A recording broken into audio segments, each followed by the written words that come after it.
Em dezembro de 2019, uma série de casos de infecções foi notificada na província de Wuhan, na China, envolvendo pacientes com uma nova doença, caracterizada por causar pneumonia e insuficiência respiratória. Em fevereiro de 2020, a Organização Mundial da Saúde denominou o agente etiológico desta enfermidade como Covid-19. Posteriormente, a enfermidade continuou a se espalhar, afetando o restante dos países asiáticos e europeus. Em 11 de março, a infecção por coronavírus foi declarada pandêmica.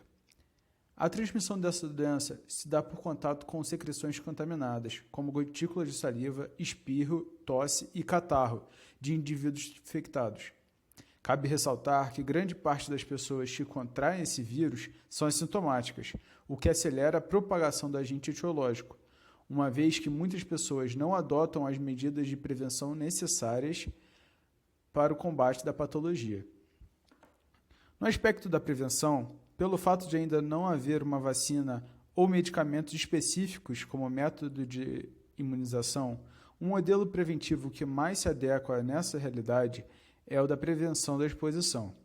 No contexto da Covid-19, esse modelo consiste em atitudes que as próprias pessoas devem tomar no intuito de evitar a disseminação do vírus, como evitar sair de suas casas sem um motivo pertinente, e quando forem sair, é necessário o uso de máscaras de proteção facial, manter o devido distanciamento físico de outros indivíduos, lavar as mãos e usar álcool em gel.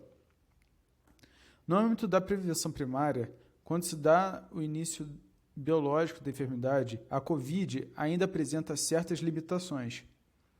Isso acontece devido aos primeiros estágios da doença acontecerem de maneira silenciosa, sem a presença de sintomas, o que propicia que indivíduos contaminados com o vírus tornem-se potenciais transmissores. Entretanto, se as medidas já citadas para o modelo de prevenção da exposição forem tomadas, a prevenção ainda será efetiva. Além disso, quando a população é testada e a doença é descoberta desde o início do contágio, medidas mais rigorosas podem ser tomadas com o infectado, como isolamento domiciliar, com o objetivo de diminuir a disseminação do vírus. Relacionando o quadro infeccioso da Covid-19 ao modelo de Dahlgren-Whitehead, é importante destacar fatores não clínicos sobre a situação da saúde dos indivíduos e das populações. Este modelo explica os mecanismos pelos quais as interações entre os diferentes níveis de condições sociais produzem as desigualdades em saúde, desde o individual até o nível das condições econômicas, culturais e ambientais que predominam na sociedade como um todo. No âmbito individual, em relação à idade, a infecção por coronavírus é mais grave em idosos. Na questão dos sexos, o vírus atinge igualmente homens e mulheres. Quanto aos fatores genéticos, evidências descobertas por pesquisadores do Hospital da Universidade de Wuhan apontaram que pacientes com o tipo A de sangue tendem a ser mais vulneráveis, enquanto pacientes com o tipo de sangue O são menos. No nível imediatamente superior estão os fatores relacionados ao comportamento e estilo de vida, que contribuem para a exposição diferencial a fatores de risco à saúde, como, por exemplo, o sedentarismo, o tabagismo e a má alimentação.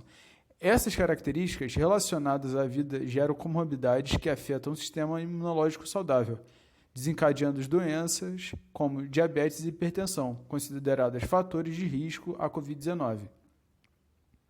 O próximo nível destaca o papel das redes sociais e comunitárias, entendidas como conjunto das relações sociais caracterizadas por atitudes de confiança, cooperação e reciprocidade. Dessa maneira, esse estágio demonstra as medidas tomadas por amigos, parentes, vizinhos e grupos religiosos e outras associações locais para reduzir a transmissão do coronavírus, de modo a garantir a saúde de todos. No nível seguinte, que compreende as condições de vida e de trabalho, a expectativa de vida e a taxa de mortalidade da Covid-19 têm sido marcadas por diferenças significativas entre ricos e pobres. Destacam-se as desigualdades sociais que impedem que até medidas simples de higiene para a contenção do Covid-19 sejam adotadas. Por exemplo, o simples ato de lavar as mãos, que é impossibilitado em muitos lugares pela falta de acesso à água e saneamento básico. No Brasil, cerca de 100 milhões de brasileiros não possuem condições de moradia para adotarem as medidas sanitárias de isolamento social. Esse grupo seria formado por indivíduos pobres. Além disso, algumas ocupações possuem maior incidência da Covid-19, como atendentes em supermercados e profissionais de saúde.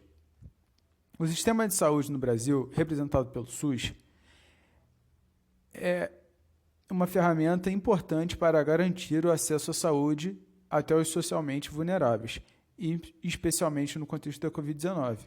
No entanto, a forma como os recursos são distribuídos regionalmente revelam que esse sistema também reproduz desigualdades sociais no contexto da pandemia. Além disso, a interrupção das atividades de trabalho e fontes de renda para grande parte da população pobre faz com que essas pessoas estejam ainda mais vulneráveis. O último nível aponta as condições econômicas, culturais e ambientais. No cenário político, a atual gestão federal tem mostrado pouca habilidade em tratar da crise, uma vez que o presidente da República insiste em minimizar o quadro pandêmico. Aliado a isso, no cenário macroeconômico, o país ainda não superou os efeitos da crise econômica iniciada em 2013, que resultou em um decrescimento econômico e em elevadas taxas de desemprego.